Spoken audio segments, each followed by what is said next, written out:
And welcome back to the Wellness Paradox podcast. I'm so grateful that you can join us on this journey towards greater human flourishing. As always, I'm your host, Michael Stack, an exercise physiologist by training and a health entrepreneur and a health educator by trade. And I'm fascinated by a phenomena I call the wellness paradox. This paradox, as I view it, is the trust, interaction, and communication gap between fitness professionals and our medical community. This podcast is all about closing off that gap by disseminating the latest, most evidence-based, and most engaging information in the health sciences. And to do that in episode 69, we're joined by David Geslak. David founded a company called Exercise Connection, and his primary population that he works with is the autistic population. And this is going to be a very interesting conversation into the needs and opportunities of working with people on all levels of the autism spectrum. Not only does David have an organization that helps to train professionals how to work with the autistic population, but he has partnered with the ACSM to develop a special certificate program to become a actual credentialed individual for working with this population. This is an area, admittedly, I didn't know a lot going into the podcast, which I always think puts me in a good position to be an interviewer because, like many of you, I'm just sitting out there trying to listen and try to learn. David is clearly very passionate about this, and he's made a lot of strides towards advancing and proliferating the evidence-based guidance on how to work with this specific population. Any information we'd like to share with you from today's episode can be found on the show notes page by going to wellnessparadoxpod.com, episode 69. Please enjoy this conversation with David Geslak.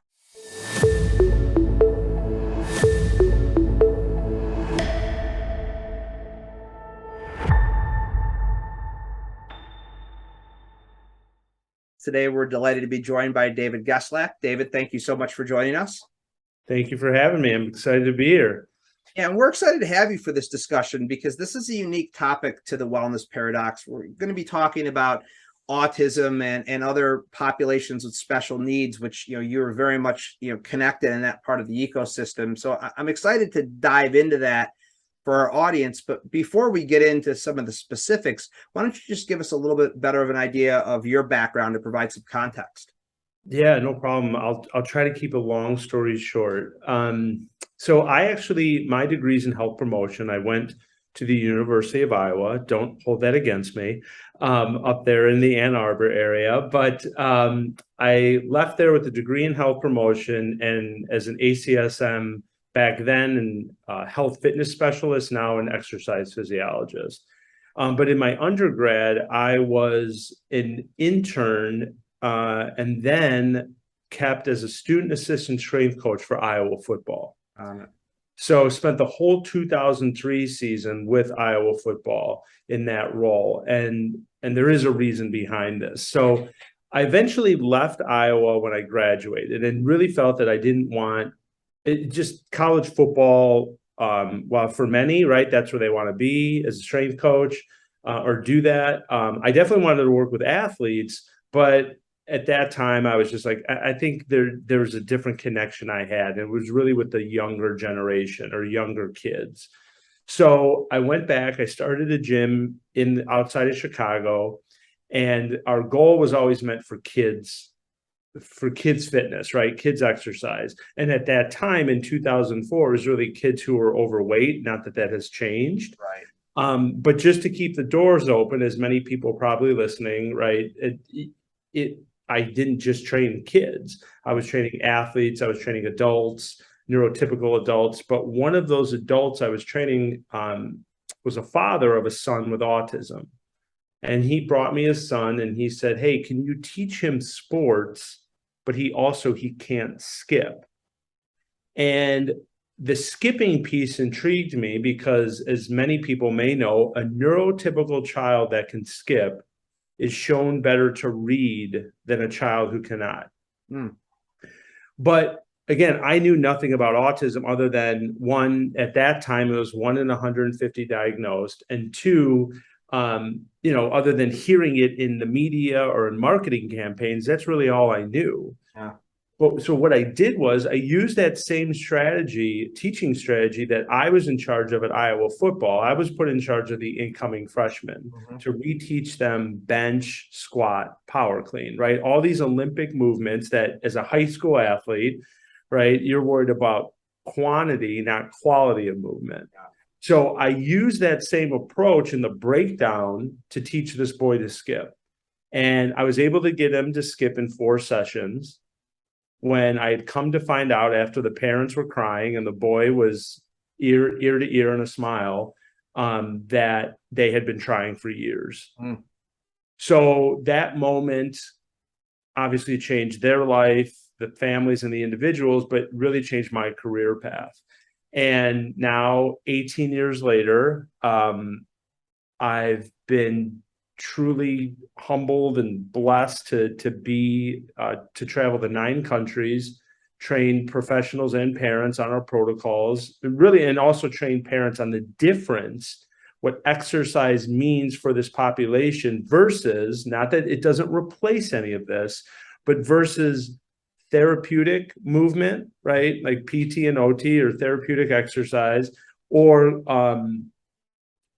physical or adapted physical education. Yeah. I believe exercise has its place, and that's what me and my team are showing across the country and across the world, that parents and fitness professionals need to understand where they play a role in helping this community, pun intended, right, make that exercise connection. Yeah, wow, what a great story from the weight room of Iowa football to working with the autistic population. I found that statistic that you mentioned fascinating, and I did not know that kids who can skip, I can't remember exactly, who skip sooner or better also have better like cognitive or reading abilities. What I can't go past that without just asking a little bit more. Yeah, no, look, and that's where my brain, I read a lot of this research stuff, but I'm not a researcher per se, and I don't. But it's all how the hemispheres of the brain work, right? We know if you're using your right side of your body or your right arm, your left hemisphere is working, and vice versa. And so it's all this crossing midline activities, which parents hear about, right? When their kids are diagnosed, is, hey, he needs to be able to cross midline, or we know that they can't, many of them. So how do we improve those motor skills? And skipping is definitely a challenging movement. But again, how are we going to get them to do that or other complex movements, which they can do? But how do we get them there, right? What supports, what strategies are we using to help them do these types of movements and activities?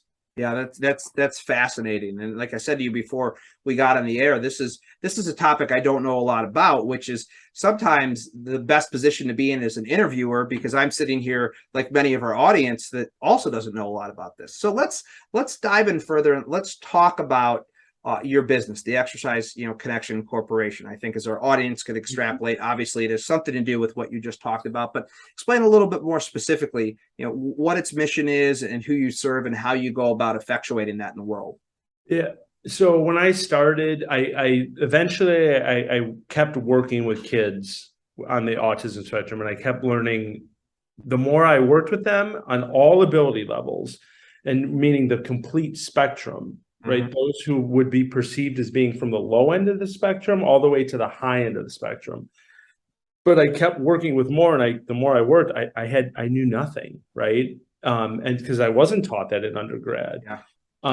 So I eventually left my business and went to be a paraeducator, which is a one-on-one teaching assistant or aide to a group of kids, high school kids, in a therapeutic day school, which these therapeutic day schools exist all across the country and all across the world. And the more I started doing that, I started learning how they learn best. And then eventually this school asked me to start their fitness or their physical education program. Private day schools, I didn't have to have a PE or APE degree. So I did that for a year and a half and saw great success. And I'm trying to, again, land this plane so I don't take too much time. But what happened is I left there, and my goal was just to educate parents. about what I had mentioned, right? How exercise has its role for these kids and these adults. And once I left there, I that's when I started Exercise Connection. And but it evolved once we started creating these paper-based resources known as our visual exercise system. We then created Exercise Buddy, which is an app that has 7 independent research studies. And now, and started in 2018, we developed the Autism Exercise Specialist Certificate with the American College of Sports Medicine, which was their #1 CEC course last year. So it's evolved from going to parents, being embraced by higher education, working with higher education, but ultimately trying to educate the fitness community that, look, there is an opportunity for us as exercise professionals to help this community, because not all, but many, and it's happening, meaning physical education is not a priority in many schools across the country. Yeah. So if these kids aren't going to get it, well, the fitness industry has an opportunity to help a population that desperately needs exercise. Yeah, I think that's so accurate. And to that end, I feel like this is an area that you're starting to hear talked about increasingly in our industry, in a large part thanks to the great work you're doing and the ACSM with the certification. But I mean, broadly speaking, how are we doing as an industry working with this population? And so to kind of add some nuance to that, where are we actually doing well? There's some successes, but also where is there need for us to make improvement? Yeah, so I mean, ACSM, even before they started working with us, they were working with NCPAD, the National Center of Health, Physical Activity and Disability. So many of you may have heard of the Inclusive Fitness Trainer. So, like ACSM being the gold standard, they've started with that. And I think, but even back then when the Inclusive Fitness Trainer came out, I think they were ahead of their time. Meaning not a lot of people understood, what does that mean, right? What is Inclusive Fitness Trainer? What is inclusion? What does that look like? So clearly NCPAD was ahead of their time, and so was ACSM. But so I think, to answer your question of what is doing well, I think we're getting better at the education of what all of this means, right? We're starting with the certification bodies doing it, or having these certs for it. I think, though, while they're out there, I think as a group, which again, I thank you for letting me be on the show to advocate and educate, but that still the fitness owners or the club owners or the trainers, they still don't understand. So we still need to better educate them on what this could look like, how they are in many ways doing things intuitively from what I call evidence-based teaching practices to help those with autism. As fitness trainers, we're doing things intuitively that we don't realize, right? That can help them, or that we naturally can teach them. So, and I think there's also trainers and fitness professionals, they're afraid of what they don't know, right? And it makes sense. But when I hear stories, and I've had parents call us, we brought my kid to a gym and they turned him away, basically. And maybe unintentional or intentional, right? But they don't know. They don't know the liability of what it could be to have this population there. But that needs to stop, right? But I also say this, look, if you're getting into this just for the money, as quick as these families may come and this group may come, they'll leave twice as fast. Yeah. So, but there is an opportunity here for you to have, for fitness professionals in the industry, the club owners, and I promise you this, to have a loyal and dedicated community. They won't go anywhere else. I'm talking about those with autism specifically, but really many with those with disabilities. They find a group that embraces them, that accepts them, that welcomes them. But those with autism are so structured in their routine, they're going to stick with you. I've had clients for 10 plus years, once a week. Think about a trainer who could have 10 clients for 10 weeks or 10 sessions a week that know that they're always going to be there. That's a game changer from a business perspective, right? Yeah, absolutely. And I think you make such a good point. And this is definitely an underserved, population. And in some cases they're not served at all. And so, I mean, there most certainly is a business opportunity here, which is important because, as I often have said many times in the podcast, if you can't make money doing this, you have a hobby, you don't have a job, and you're not going to be doing it for very long. But let's talk about what fitness professionals in general should know about working with this population. Now, obviously you put together a whole certification with the ACSM, so there's a lot more nuance than what we can get into on a short podcast. But Sure. On a high level, what are some things that you feel are important for fitness professionals to know about working with the autistic population? It's funny. I kind of smiled here when you said high level, but it's really basic, right? I mean, like high, but basic. But I think there's three things that I've always advocated on. Is one, they need to understand and use visual supports. Okay. So whether it's a picture, right, to demonstrate that exercise.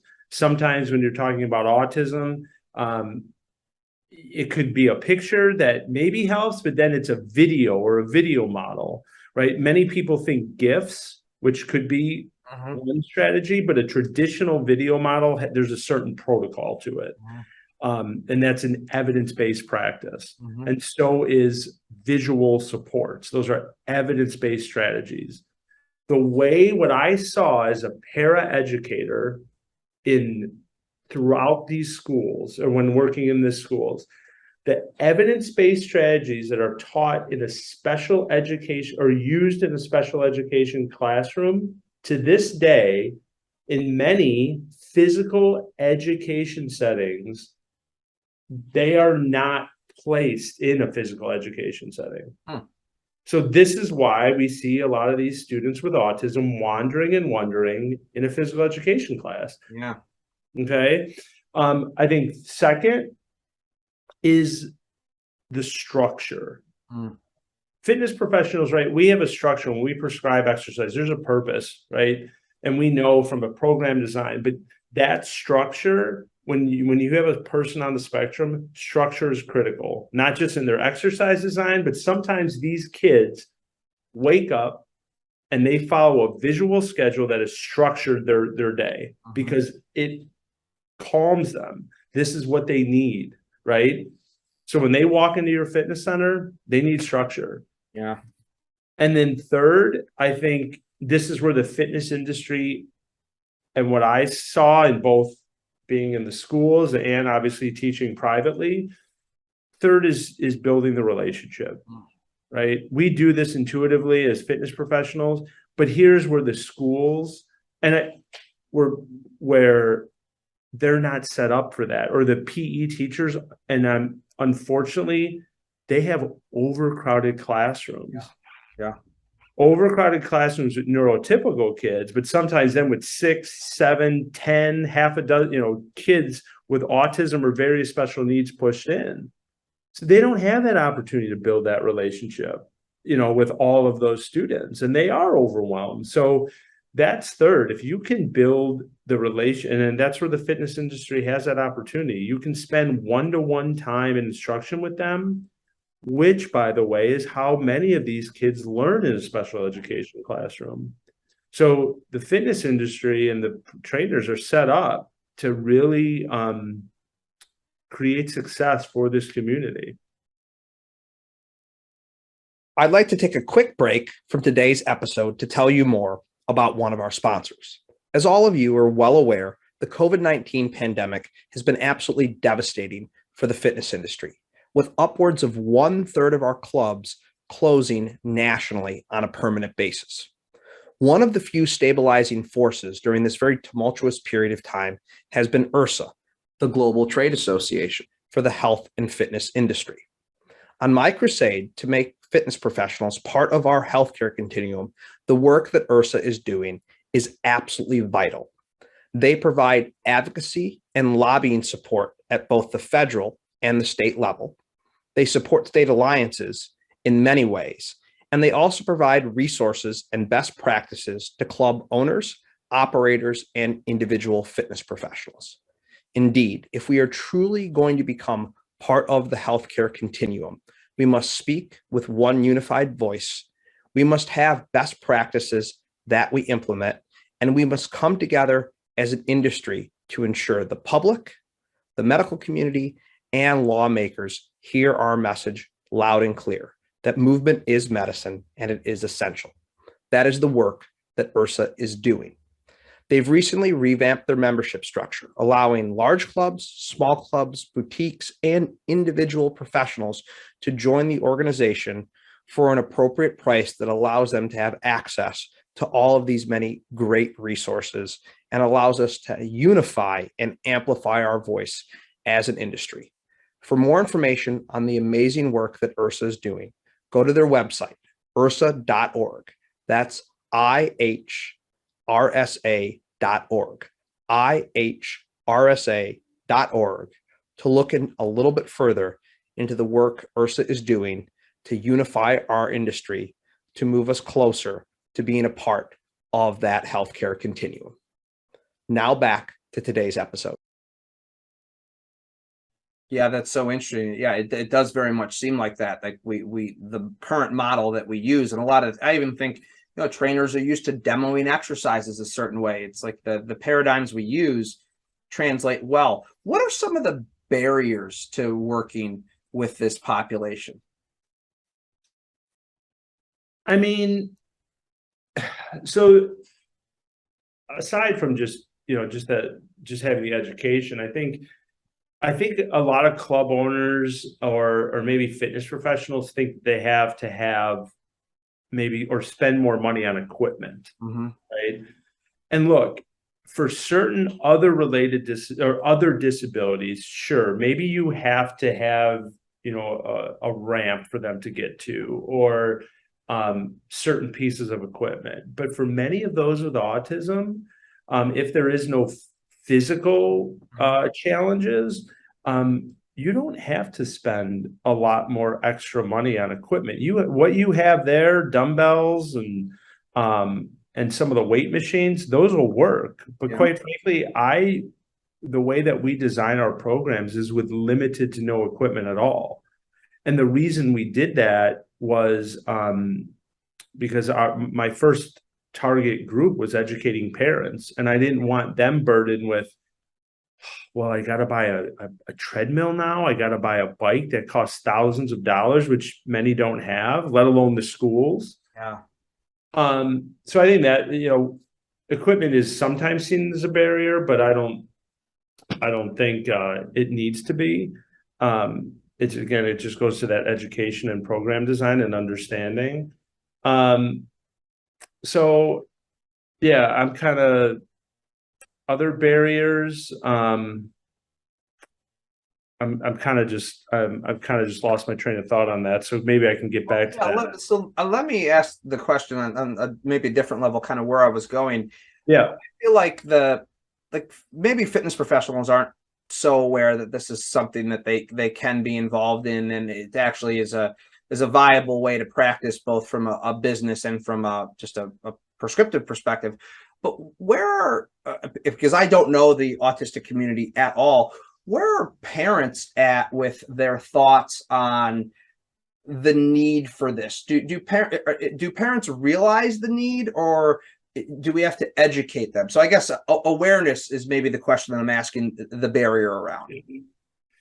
Okay, so one, and I'm glad you said this because sometimes I'm so entrenched in the autism world too, right? So autism is the world's fastest growing developmental disability.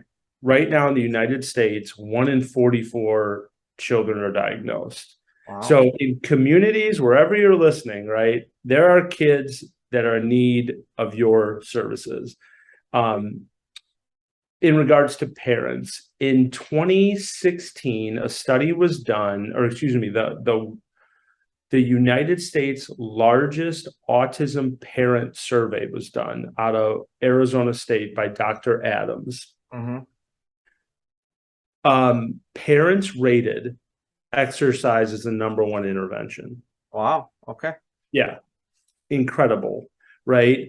But I even though this was the largest survey, this hasn't reached all parents. Yeah. Right. So, but I think when parents understand this community, as big as it is, it's very tight knit and small, which is to again go back to what I said earlier. As fast as these parents or this group will come, they'll leave twice as fast if they know you're not educated and they know heart's not in the right place, right?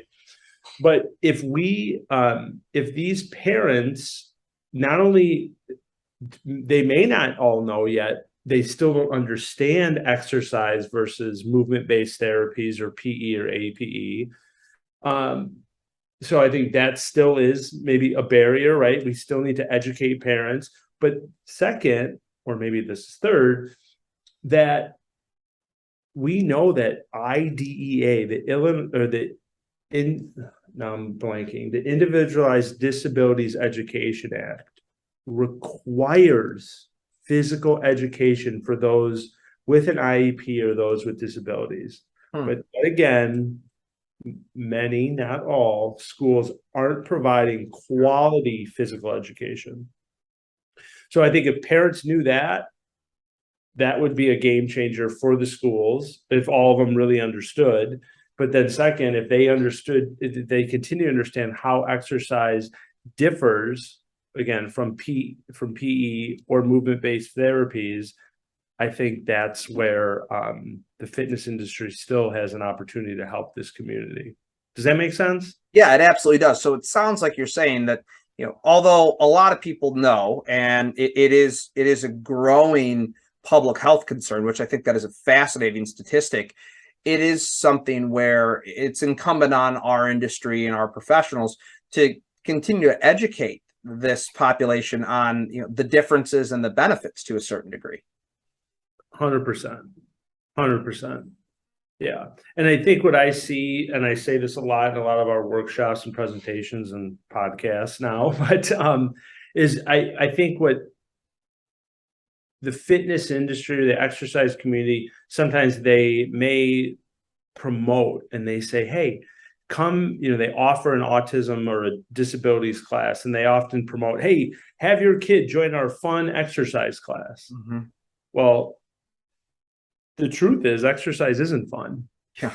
Right? Because if it was, my argument is we wouldn't have the obesity epidemic that we do. Yeah. But exercise takes work for a neurotypical person. It's not just an hour of exercise with the trainer, it's 2 hours. And I learned this, sitting at the IDEA conference earlier this year at World, like they were saying this. Yeah, they're committing 2 hours of their day. Yeah.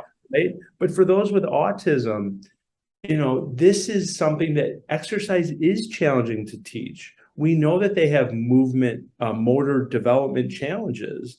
So it is but the person and what makes it fun is a highly educated person that can engage and build that relationship. And if you have the teaching strategies or the communication strategies that speak to them, or that's how they learn, that's how you're going to make it fun, or that's how you're going to get them to be that loyal and dedicated person, or that per se customer, right, that you want. Yeah, absolutely. So yeah, clearly, I mean, the opportunity is there, but you have to do it the right way. Like anything else, it's not cookie cutter. You do have to understand the protocols and the evidence. Mm-hmm. You're on the leading edge of a lot of the things that are happening, with the research on autism and exercise. What are you seeing right now that excites you the most about where this discipline's going? Well, I think what excites me the most is what we're like, some of the people that have gone through our course and gone through the certificate, hearing stories of how they've been able to impact their communities. I mean, I'm honest to God getting goosebumps right now, because that's why I spent so much time talking with ACSM and trying to do this, because early on when I was 24 and I'm going to be able to help every kid, and I thought I was going to be able to do it, right? But this is our way of essentially scaling it and helping more. But here's what I will tell you though, is what I'm worried about and why I did spend a lot of time with ACSM, because I could have made this the exercise connection certificate, Yeah. is there's people in, let me restart. There are organizations that don't have the background, let alone in exercise, but sometimes even in special needs or disability fitness, that are promoting and trying to do this on their own. And I do believe that they are well-intended. Yeah. But there's a lot of things that I see that it could deter those with autism or disabilities from exercise, or there's going to be a huge liability issue. And I think that's why I said to AC, we need to be on the forefront of this. We need to know that we are sending those trainers out there with the education so they can help this community, because as quick as they will come, they will leave twice as fast. And not only from that well-intended trainer who maybe doesn't have that education, but maybe from exercise in general. Yeah. We can't allow that, or I just didn't want to allow that to happen to this community. Yeah. Yeah. No, that makes sense. So if I'm a fitness professional, I'm listening to this right now, and I'm intrigued by the opportunity to work with this population, because it's not lost on me, how rewarding, working with a population like this could be. And there clearly is a business opportunity here based upon the statistics that you presented earlier. This is not 1 in 500,000 people, deal with this. What would you say would be the first steps, or what would you like to say to the person whose interest is piqued right now, that is curious about working with this population? Yeah, I mean, I think, the odds are that at least a third of people listening to this population are personally connected with autism, or the odds go up that they have a neighbor or someone in their circle, right?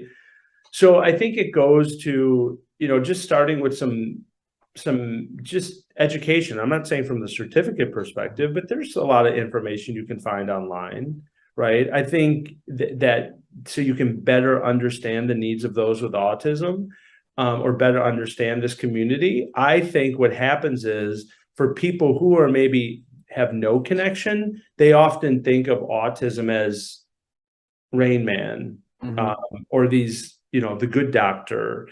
And I think that's been dramatized in Hollywood. That's maybe the 1% or the half of 1% of autism. I've changed diapers on 18-year-olds, right? I've had trainers call me, and they were having great success with individuals who would be perceived on the higher end. But then I said, well, I've been bit, hit, scratched, had my hair pulled, all this. And they're like, oh, they're like that. So you definitely want to understand that there is a spectrum here. But then start to prepare yourself, not from just first with understanding autism, 2, then getting into the exercise piece. I think you can find maybe some communities and may offer volunteer things at various schools and stuff like that. Sometimes that's not as common as what people think, because this is a vulnerable population. So, but I think if you can spend some time around and find places in community, maybe where things are happening, maybe there is a Special Olympics event, or there's things, so you can get entrenched and try to understand or see the movement challenges, see the behaviors. That may be a good first step. Yeah, just engage with the population and learn a little bit more. Yeah, absolutely. And I think, certainly getting the formal education is so important, and applying, the evidence-based guidelines for working with this population. Where can people go if they want to find out more about you and all the amazing work that you're doing? Thank you. You can go to exerciseconnection.com. Everything is there, from the paper-based resources. I do have a book, published book, as well as the certificate with ACSM. It's a 2-part right? There's the online modules on ACSM's platform, and then you attend a virtual or in-person workshop. And we have some virtual and in-person stuff coming up here in the coming months. And I think one more thing I'd just like to say, you may have another question or two, but look, as much as I've done, as much as I do know, there's still a lot that I don't know, because if people aren't familiar, the common phrase in the autism community is, if you've met one person with autism, you've met one person with autism. But I think the reason for our success, and I know the reason for our success, is because of the team. And you can see on our website, we have people with backgrounds in special education, speech pathology, physical therapy, and adapted physical education. This is why I know that we've been able to do what we've done with ACSM with that certificate and all of our programs. It is really a multidisciplinary team trying to help this community. Yeah, I love that. And ultimately, that's what it should be when working with a population with some complexity. And yeah, that is a very interesting statement. If you've seen one person with autism, you've seen one. And that commitment to that growth, I think, is what has allowed you to be successful in your endeavors thus far, and will continue to. So this has been great. We're going to link up to all of those resources that you mentioned on the show notes page, so people can go right to them. Before we wrap the conversation up, my last question that I always end the podcast on is around the wellness paradox concept itself. And for me, that's the gap in trust and communication and interaction between fitness professionals and the medical community. What do you think is the one thing fitness professionals need to do to close off that gap? Between just general exercise and fitness and the medical community? Medicine. Yep. How do we close it off? That's a good question. I mean, so I was at I can't think of the AAMDA. I can't remember the name of the acronym, but of this conference, and they brought together the head of the AMA and the head of the American Dental Association. Mm-hmm. Okay, a first time ever in history, and I think it's called the AADMD.